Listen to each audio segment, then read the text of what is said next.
Bonjour peuple congolais. Ça dépend RO Bozali Kolanda Ngai, Ngai de Konamino Christian Bola Biama Mamba, peuple Mokozi, peuple souverain, combattant résistant révolutionnaire, PNI. PNI et les politiciens non institutionnels. Bande Konangai, Naye Koluba Mingi Mingi Awa, Makambo Itali Mboka na biso et concernant nomination Ezali Nanzela ya Robert Roi un Rwandais comme ambassadeur ya Congo na ONU. Bande Konanga c'est très important. Intervention na biso yango moni tuye koyebisa bino bofungola misu puisque tokoloba kaka boye tozana eloko mosusu ya kosala te tozali wana kaka mpona koalerte bino peuple congolais yango wana do tozali koyebisa na bino peuple congolais donc bo faire attention parce que situation oyo barwandais bazali komemela biso bandeko na ngai ezali pasi mingi et puis ezali pasi mingi bandeko na ngai et puis donc voilà nomination ezali puisque ezali injonction euti quelque part bandeko na ngai parce que mboka ezali occupé yango wana donc bandeko na ngai donc toye koyebisa bino donc makambo oyo ezali wana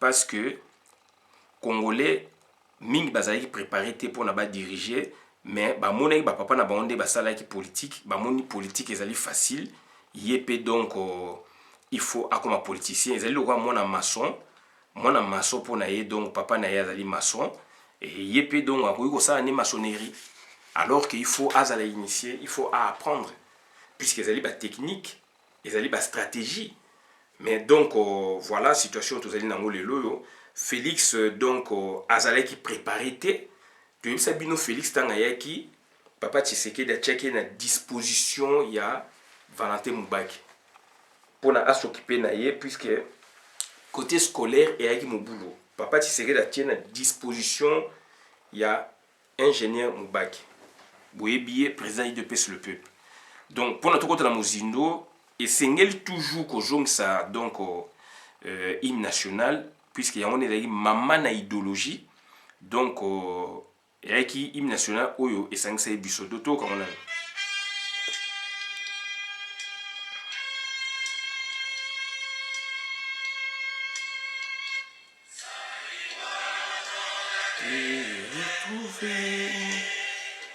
Peuple uni, nous sommes aïwa.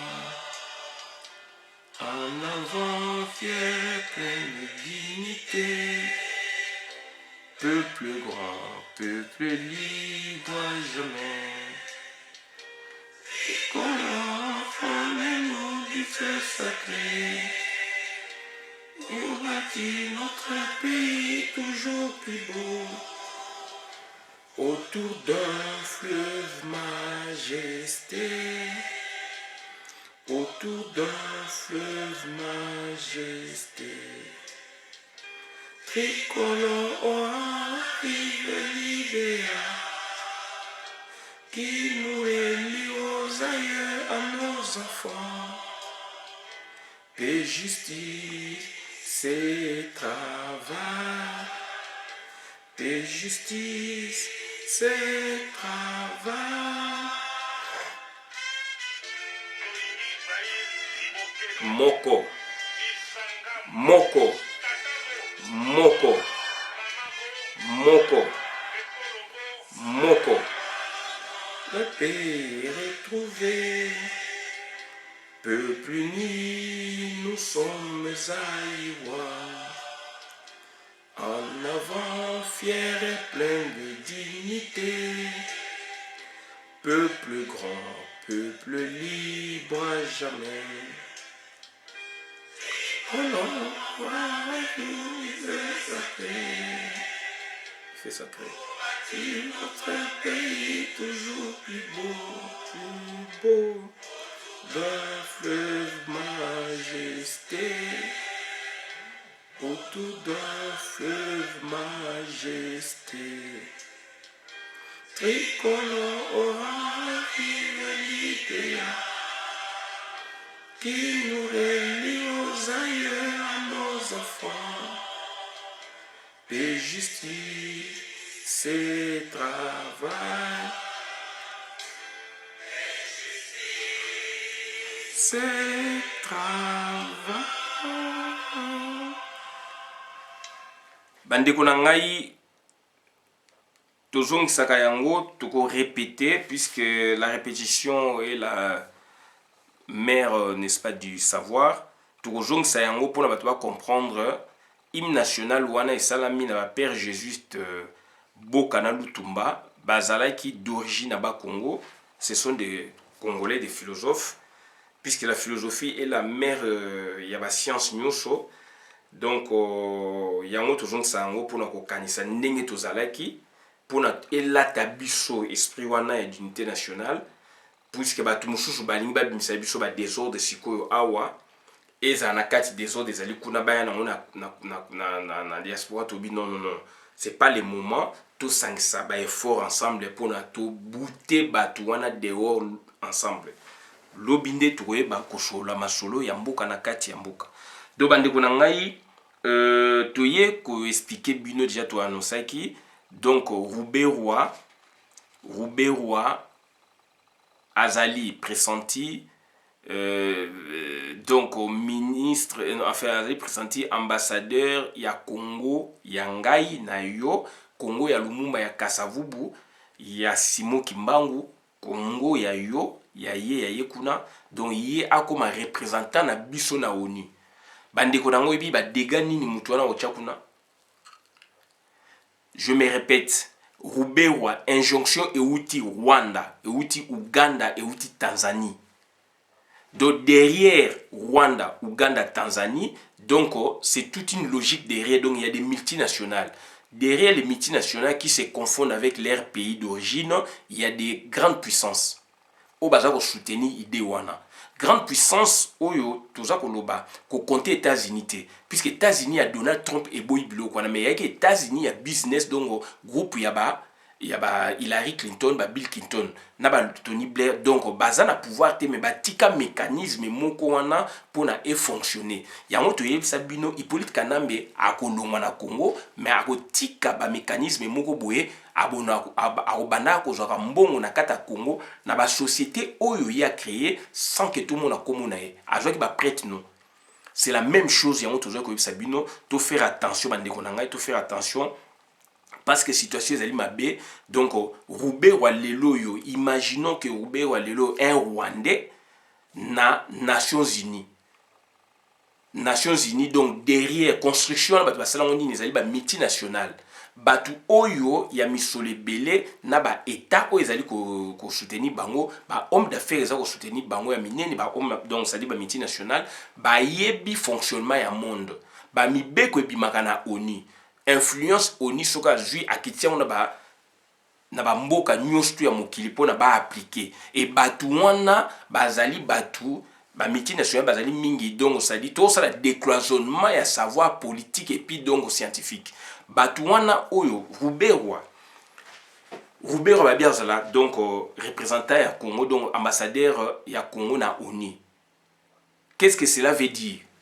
Ezali générique donc il faut décloisonner ko fongola yango ko expliquer donc on a ba terme moko facile donc décloisonner pour donc ouverture mona na eloko nini Roubaix wa sala kuna pourquoi Roubaix ba otinde kuna pour bloquer le Congo pour na ko bloquer Congo ndenge ba tchaka ambassadeur congolais na États-Unis ndenge ba tchaka aussi ambassadeur congolais mususu na donc na ONU même parce que ambassadeur o yazaliwana ou je ne sais pas ce qui o balongole moko alobaki ba vérité na kati ya ONU wana et ONU ezali siège ya organisation mondiale o esoki para na paix esoki para na baboyeboye na monde entier donc ça dit batu wana bazali ko déranger monde entier ba Rwandais. Mais le fait que ça va estampiller, ça va nationalité à l'Okuta, de les Roubaix maintenant, donc là-bas, ils iront pour défendre, entre guillemets, le Congo, puisqu'il est cette fois-là donc Congolais, alors il viendra le détruire intelligemment dans les Nations Unies. Bandekonanga, est-ce que tu sais comprendre?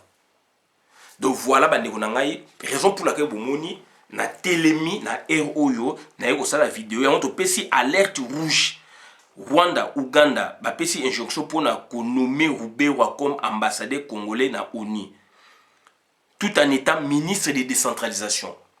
Baroutia Bino Panté Moko, ministre de décentralisation, c'est Roubewa qui a le pouvoir même au niveau donc du gouvernement, donc au niveau donc il y a ministère wana Oyo et au Kabola Congo. Ndenge Moko donc Mende azali toujours na tutelle, il y a ministère, il y a communication ou information, peu importe le nom. Mais Bacheli Bino do ba Panté place wana. Donc c'est très important. Makamezo le kana Congo nulle part ailleurs et salama. Makamezo le kana Congo nulle part ailleurs et salama. Et salami puisque yo congolais au teki mboka. Et salami puisque yo congolais au tribalisme. Au lieu qu'on défende muntu ya munoko na yo. Alors tu kola ki bongote. Et ça la situation où ça biso passe. Situation où ça m'a bon puisque Félix est Antoine Chilombo a teki mboka. Et dans l'entretien, bazako bomaye mais yo yebité. Yango mutu zako loba yango donc ça dit Félix bako bomaye le kola morsi donc ça dit yango toujours Sabino donc ça dit mboka na biso donc ba Rwandais bazali ko tenir coûte que coûte il faut récupérer Congo. Il faut récupérer Congo. Puisque sur le plan métaphysique, sur le plan spirituel, le fait même il y a quoi accepter pour na bango que Félix sur le plan spirituel, le Rwanda avait cédé le pouvoir. Le Rwanda spirituellement a cédé le pouvoir aux Congolais, mais ils allaient bloquer. C'est-à-dire, je ne sais pas si tu sais comprendre, sur le plan métaphysique, sur le plan spirituel, échange de fanions, tant que Pessi Félix, donc ils allaient céder. Céder normalement, officiellement, tout le monde a yo. Mais sur le plan bokoko, sur le plan spirituel, perda déjà parti moko ya Congo. Zongisa ngona ba Congolais. Mais sauf que Congolais zongisa yé pouvoir wana, azali travailler. Bakate manzaka nae, bakate basuki nae, d'où azali ekeko, comme c'est ekeko. Mutazali ko agir à travers yé c'est Hippolyte Kanambe. D'où fonctionnement Congo moyen ça mezate. D'où fonctionnement Congo moyen ça mezate. C'est très important donc le fait que Ezaneti Mutu a joué le qu'on a eu dans Makasi. Au bunyo ti na suka nango puisqu'azali puissant ko le kayo a commis puissant ko le kayo a zongi sur ango a pesi mais pour na suko ezala totalement pas na il faut la saint mais tant yo coopérer qui na yé donc il y a pesi yo mais à retirer en lisusu en quelque sorte. Puisque Félix a kotaka déjà na nzela bondoki, nzela moyibi pa na ye. Soki eloko esalami na Félix, soki par exemple apesa Martin Fayulu. Pour Hippolyte Kanambe benga Martin Fayulu, mais beaucoup pesa mais dans l'entretien à coopérer na Félix na CC. De soki pouvoir epesa maki légalement na Martin Fayulu et que Hippolyte Kanambe aya asala mamangali ya et koyo ko simate puisque cette fois-là donc la remise engi kozala totale et globale spirituellement engi zala donc bloqué. Donc spirituellement, ils ont bloqué puisque spirituellement, donc ça dit Félix va essayer à rétrocéder en sous na subconscience ne sans cahier puisqu'il est travaillé puisqu'ils allaient envoûter tout Sabino. Donc c'est très important, makam o tozali koloba donc to faire attention na makam tozali kolobaka, to faire attention makambu o tozali kozwaka ba décision, to faire attention na ba comportement tozali ko afficher nous sommes une nation. Naza ko zongisa naza ko ba mingi na bandeko ya Félix o bazolanda ye na munoko na ye. O baza ko landa Félix na buzoba. Donc boyeba que nous sommes une nation. Tribalisme est coupé jamais et payera jamais. Ngaza nationaliste nazali continuateur ya idée ya donc ya unité nationale. Et l'idée d'unité nationale, ce n'est pas Mobutu. Mobutu n'a fait qu'exécuter le plan de son maître Lumumba. Donc aujourd'hui, moi, je suis le continuateur. Donc Nazali Moutou, il y a adepte, il y a unité nationale. Nazali Moutou, il y a adepte, donc il y a État unitaire. Donc, c'est-à-dire d'autres discussions, tout ça, là, en gros, ce qui m'a libéré. Et m'a libéré année où.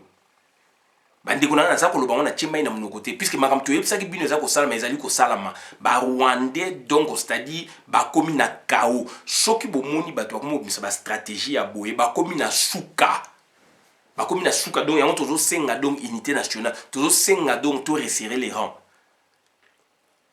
tozo senga unité nationale tozo senga to resserrer les rangs tozo senga na batu ya UDPS ba aventure bazo ko sala ba uti ko sala marche. J'ai apprécié sur le plan il y a forme sur le plan de fond donc bazali complice ou ba envahir bango ba englober bango na batu il y a ba béret rouge vert batu na bango ya UDPS musu ba yeba ke ba ko sangana kana batu wana bato ape baza ba moto baza ba donc ça dit ba copier sur bango donc IDP c'est comme une force négative doublement na niveau donc il y a plateforme na bango force négative baza na pouvoir mais balingi ko laksa ke baza na pouvoir te donc Hippolyte Kanambe donc ça dit non Félix Tshisekedi donc aza ko ça toujours peuple pour ba mona ki na pouvoir et force négative premièrement na niveau plateforme na bango ça c'est leur problème mais force négative vis-à-vis donc maintenant la nation congolaise. Et c'est là où biso tozali ko mona tozali ko belela mbela tozali ko beta mbela likolo puisque bosali action mais il faut finalité monana et ça amité boké pas chadari bo bousculer bato bo buka bo kuti 20 personnes nous on a plus de 3500 manifestants et là où ça a été donc bo allez-y comprendre beaucoup n'a parlé du peuple bo buka parler du peuple wana et là où ça a allez-y comprendre mais ba soda ba tiki no bokota eza ma solo.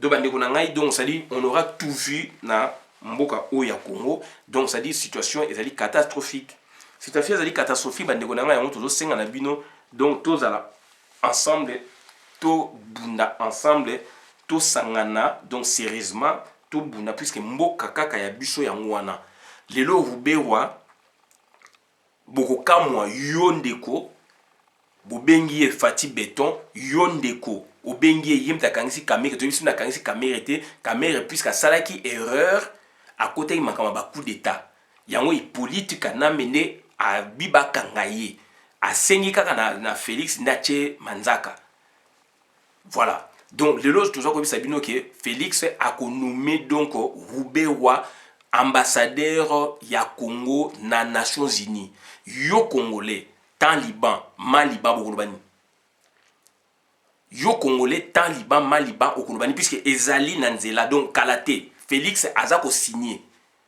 Rubewa a panzi Congo Rubewa akokoma ministre ya donc ya donc akokoma ambassadeur ya Congo na Nations Unies Rubewa un Rwandais et tout en gardant pour garder ministère ya décentralisation et réforme institutionnelle bakoyi ko tia mutu akoyi ko tia mutu mbasimbisi mais mukolo na ngeza tout décision euta na ye comme pe bako tika mo vidi ye azali ministre et puis azala kuna et puis mingi azali na Congo mingi azali na Congo contrairement à l'ambassadeur vraiment dongo bazara mingi dongo ba bitanga na Washington donc ye mingi azala ko puis il doit contrôler le Congo kuna okeneka pona ko détruire Congo et un Rwandais bande ko na ngai un Rwandais na Sénat Rwandais na Nations Unies bazoti na Rubewa bongo yo congolais zo lo bakedongo makamususu yo congolais mutayi deux pesos zo comprendre été bozo ba bosali 37 ans à pouvoir nga salaki 11 ans na sanzité kuna on se comportait pas comme ça na ebike difficulté zo zala puisque bato zo linga te ba vrai débat na kati ya parlement debout na ebi yango nga on a démontré par rapport à théorie à gouvernement insurrectionnel afide tango zo kota na ba ko coopérer te. Oh non, bah renommé Tshisekedi premier ministre Abi et ça maté. Donc j'ai failli être lynché chez moi là-bas donc on a Pétinias. Après 8 mois, bah tu vas tellement sanga, bah matisanga likolo, bah beta ba maboko. Donc je connais les terrains. Donc ça dit esprit wana il faut si là puisque donc bozali lo habiter makasi une espèce de tribalisme, yango bozali ko mona face musuté, bozali na bloc monolithique. Donc, c'est dangereux pour l'avenir du pays. Même les grands intellectuels à Congo, oyo bazali ko soutenir Félix, o bazali ko ba monoko mona Félix, ba kwei to ko kwei sa pe bango nanko. Na bibe ba kwei et puis to ko kwei sa bango nanko puisque cette fois-là bazali ba tribaux ou ba tribaliste. Au lieu que ba défendre donc c'est-à-dire donc nation, bazali ko défendre des tribus. Pour n'avoir Félix a un pouvoir, bah ça dénoncer Félix T. Félix n'a pas de pouvoir. Félix a renommé donc Azaré Soubewa et puis Félix ta ba ko kangaye ba ko bomaye to ko tala ta ba ko sambisa Félix soki bo ko tala ba télévision ou pas. Bande ko nanga toza ko senga na bino foko telema. Bo telema na ndenga solo na ndenga ba nationaliste. Bo tika ba tribu, biso to tika ba tribu. Mutu nyosto azana tribu. To tika ba tribu to bunela mboka na biso na bo solo. Soki to bunela ngote mutu ko bunela ngo azate. Voilà on a eka ko loba ngwana suki abona na vidéo manam na compte communauté. Ngai Christian Bola bien mamba peuple mokozo peuple souverain, combattant résistant révolutionnaire PNI. PNI est politicien non institutionnel. Merci.